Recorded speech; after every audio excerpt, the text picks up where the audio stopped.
Hello, it's very nice to see you. Well, Nice to meet you. nice to meet you, and thanks for this opportunity. Thank you very much for giving this opportunity. And I would like to ask you questions.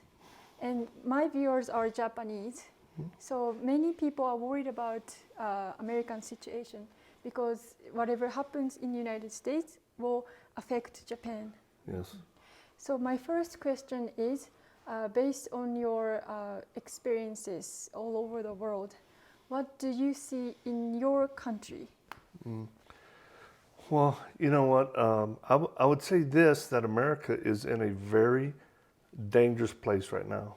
And for your viewers and listeners, it's something that we must take very seriously because America is unstable based primarily, I think, on our current political situation and the influences from other countries to destabilize America. So that's kind of what I see as far as just a bird's eye view of, what's going on. Anything for you? Well, I agree, and I think that a lot of people are not educated to understand what's really happening, because the media is telling people one thing, but the reality is not truth. So we need to educate ourselves on what's happening and not trust the media.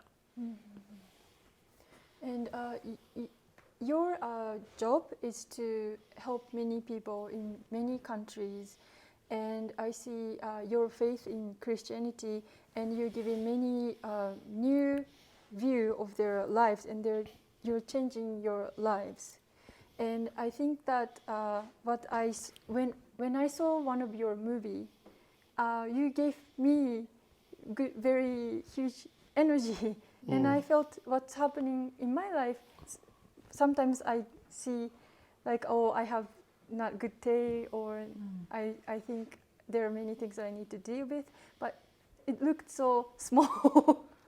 And so what I felt from your movie is, I think it's connected to what's happening in the United States and Japan. What I'm trying to say is, I'm sorry, I'm not good at speaking English. It's good. But when people have some struggle in their lives,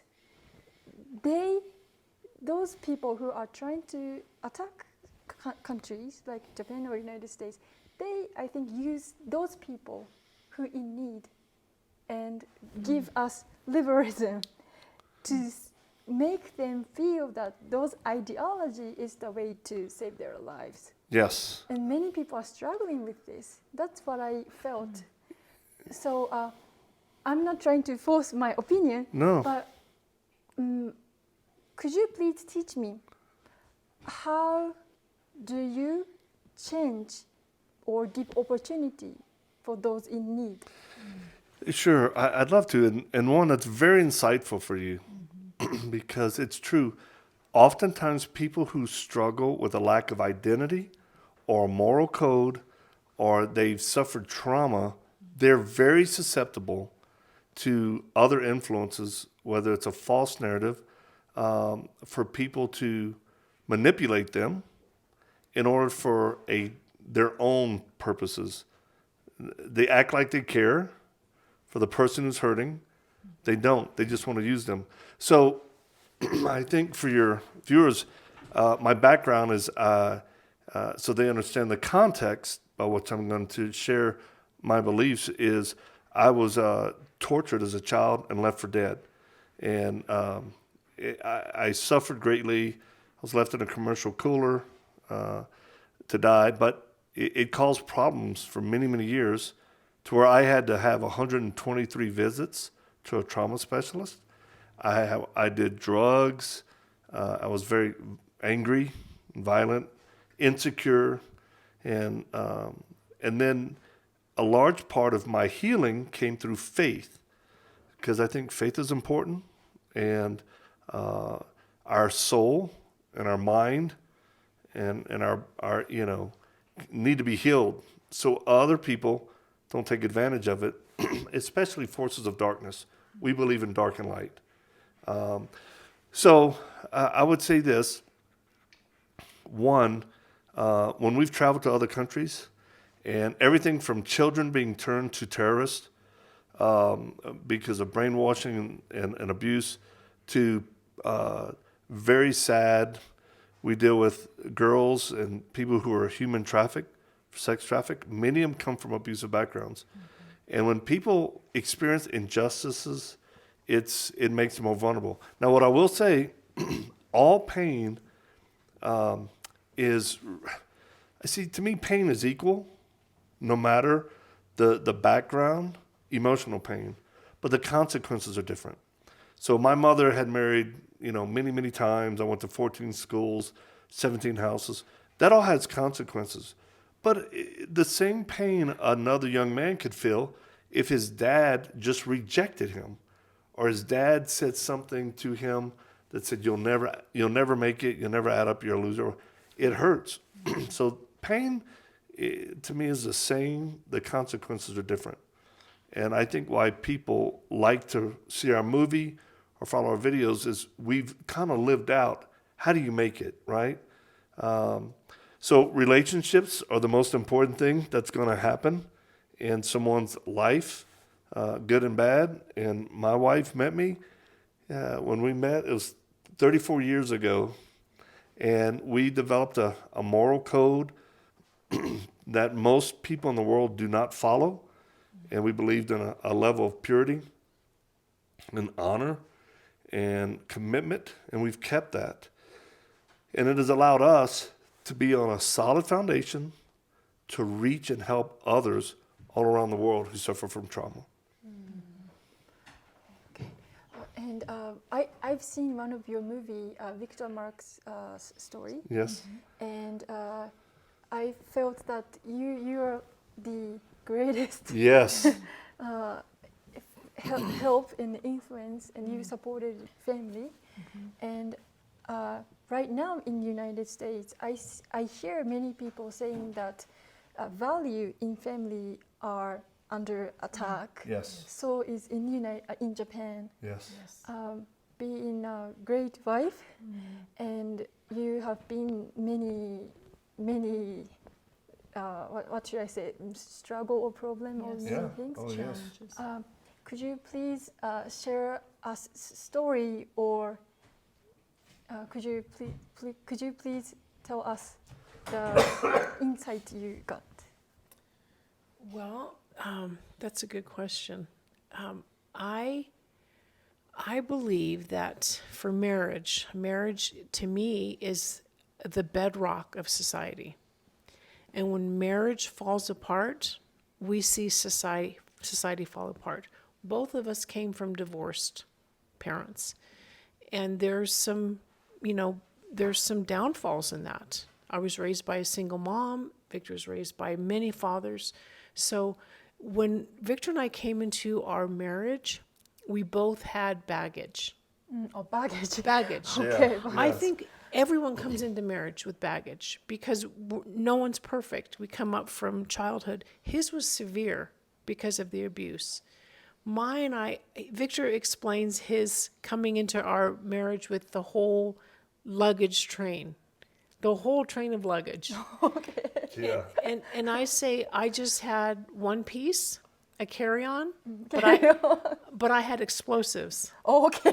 Right? in my carry-on. Yeah. So I believe that marriage is a place to unpack those.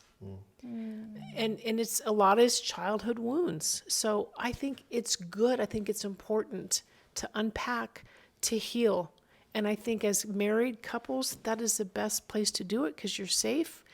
You're in this journey, hopefully for the whole lifetime.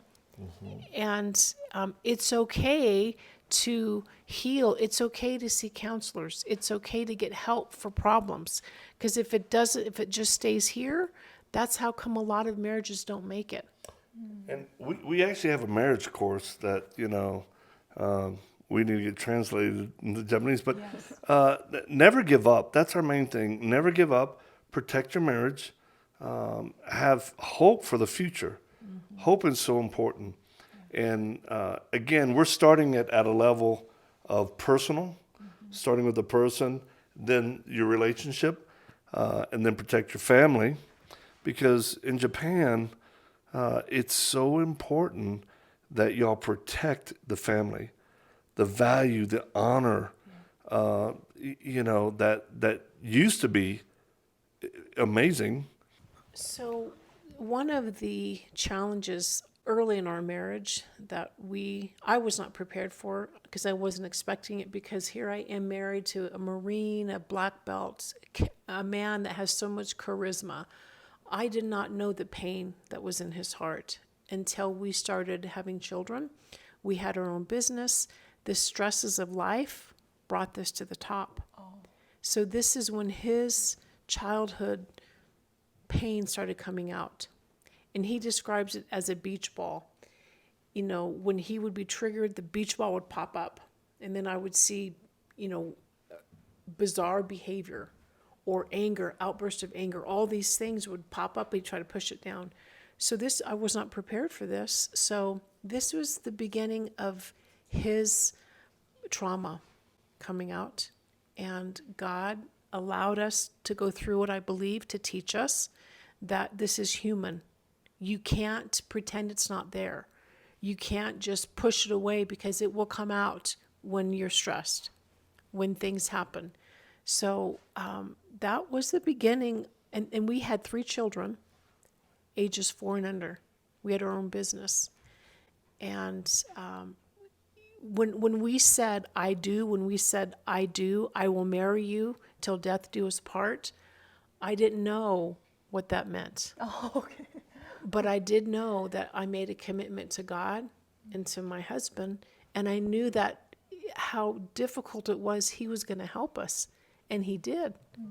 As Victor said, 34 years. We've been married almost 34 years, which is so, it doesn't happen today. Half of our siblings are divorced. Oh. And it's just, marriage to me, it's not just Victor and I. Again, we have faith. It's God, Victor, and me. It's that triangle that he helps us. So you're explaining your experience, and I asked you about family value, Yes. and what you just told me about how you see your marriage. I feel like I'm getting a lesson because I'm not married yet. So, yeah. Which is so important for single people to learn before they get married. It's better to have a plan and an understanding than, constantly trying to figure it out before you get into a relationship. And again, I think single people can be vulnerable to the influence of false narratives because they play on your loneliness, they play on your hopelessness. You'll never meet the right person. And you've seen a pattern, your generation of marriages not working out, which, there's a huge gap between the generations. So we're here to bring hope that it absolutely can and will. And no one should ever give up on finding love, right? And so the next question. So you go to many places and give speeches, and you go to a prison and give speeches to the young kids and girls. Yes. Currently, how do you see this situation in United States? Is it getting worse or getting better? Or I would say the values, the morality of the United States is getting worse. Very confusing. Let's just take the gender issue. There's a very intentional effort to confuse children on their basic gender, whether they're male or female. We understand if an adult wants to revisit that and choose to identify a certain way as adults, it's their choice. They can do it. But our position is don't mess with children. God made us male and female, and there is a overt, extreme approach to mess with the very basics. It's a struggle growing up anyway, right? Yes. People are trying to find their identity. Who am I? What am I going to be? But when you mix in saying you're not really a little girl or a little boy, or you can be both, or what, it adds complication, which will end up, that type of confusion will cause anger and insecurity. It will cause drug addiction. I mean, we have a crisis in America for people ODing, heroin use, other fentanyl, but it's starting even younger, and then violence, which ultimately we think will make children and young people very vulnerable for extreme activity, extremist groups, because we've dealt with extremist groups everywhere. We've spent a lot of time overseas having to try to rebuild, recover, rescue, even help women and children who've been affected by ISIS. So we understand the process, and in America, we're at a very high risk for that even now. Today, a friend out of D.C. sent me some information that the police are on watch for ISIS in a mall. People think ISIS is gone and out. They're not. We literally work in Syria. We have an office and an outreach center for the largest confinement of ISIS wives and children. Wow. We've helped many to work through stuff, but America is on very shaky ground. And I'll tell you what I think my solution is in a minute, but that's kind of what would you add anything to that? Well, I would say the value of human life has been distorted. And I know it's not just an American thing, it's worldwide. People don't understand their value. We see human life because God created every human in his image. So everyone has a fingerprint of God, which means every single life is valuable. Today we see abortion as a form of birth control. So there's no more value. You can just have an abortion because it's inconvenient. We see women being abused like never before. We see, back even in our teenage years, how people would have, people were having sex outside of marriage forever. But it's like today, there's no shame. People are doing things in the wide open because there's no value. And then it's being forced on people who don't agree with that to agree with it. You agree with how I see things in this world. And if you don't agree with me, then you're a hater. Then you're whatever name somebody wants to call you. So definitely the value of human life is being stepped on. And so that is something that we want to bring that back up and say, no, you are valuable. No matter what somebody says, you are valuable. I see. I'm concerned about abortion issue also. I learned two terms. One is pro-choice and pro-life. Yes. And I did not know what it means, but when I heard explanation of pro-choice, I was surprised. Yeah. I'll be the one to choose. Yes. Right. It was very scary thing. And when you said that the value of individual is under attack, and if we value individual, it's the same thing. Correct. We are same individual. We are not to choose whether this person is to live or die. It's not our choice. That is 100% correct. So it's connected. It's not only about women. It's my body. Right. I want to choose. It's not. It's more than this.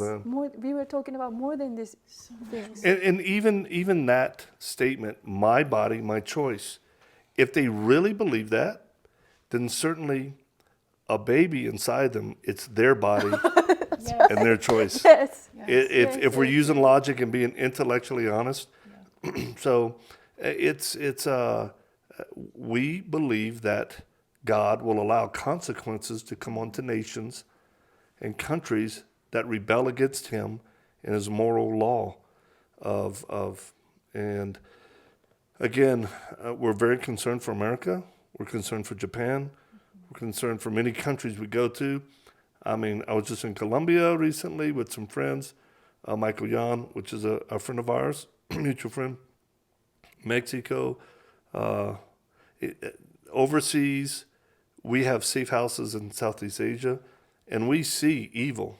And so our concern for America, unless, or any country, is that, there's a law of God, even if it's the 10 Commandments. If you look at a moral code, we shouldn't lie, shouldn't steal, shouldn't kill, or murder is a better term. Don't commit adultery, fornication. There are basic things that if we don't raise the bar for that again, the world is in trouble. But yes, the United States is affected greatly, and it affects the world. Decisions the U.S. makes does affect the world. So my thought is, one, from a spiritual standpoint, we believe people should recognize they're wrong, and what the Bible says, repent before God. Basically say, we're sorry. We've messed things up. We want to do things right. The other thing is, practically, even though as Christians, people of faith, the political process you can't further God's kingdom through politics. We understand that. But as citizens of a nation, whatever nation you're in, we have a responsibility to steward the political system in the best interest of the people, right? And we believe that Americans should take a very serious role, especially those who might consider themselves conservative or people of faith or values, to get involved in the political system, to vote, to use the privilege of voting, because there are many countries that don't have that, to put in the best leaders possible. The Bible says if a bad leader rules, the people moan, they suffer. If a good leader is in office, the people are happier. And that's kind of our position of get involved in every aspect. In America, the right people have to be put in the right places for leadership. Right now, many people are complaining about Biden, and there's, okay, the election was stolen. Well, still, people have to get involved to control all these areas through the political process first for real leadership. Okay. Thank you very much. If I wish we have more time to interview you, but I'm gonna introduce your website and your YouTube and your courses in Japanese. Wonderful. 今日は時間がまだまだ足りなくてですね、もっとお話を聞かせていただきたいんですけれども、いろんな世界でいろんな本質を見極めてきたお二人からお話をお伺いしました。もっとお話を聞きたい方はですね、Your organization is called All Things Possible. Yes. 何でも可能だと All Things Possible というサイトがあります。そこでいろいろな活動されている様子とかいろいろなプログラムなどのコースを受講することもできますし、あるいは映画もたくさんありますので、ぜひ皆さんご覧いただきたいと思います。Okay, thank you very much for this opportunity, and I became more fan of you too. Thank you. Thank you very much. Well, domo arigato. ありがとうございます。Yes. Okay. Good. Again. Oh, again. Oh, again. Hey. That's good. Very good. Getting the sock on.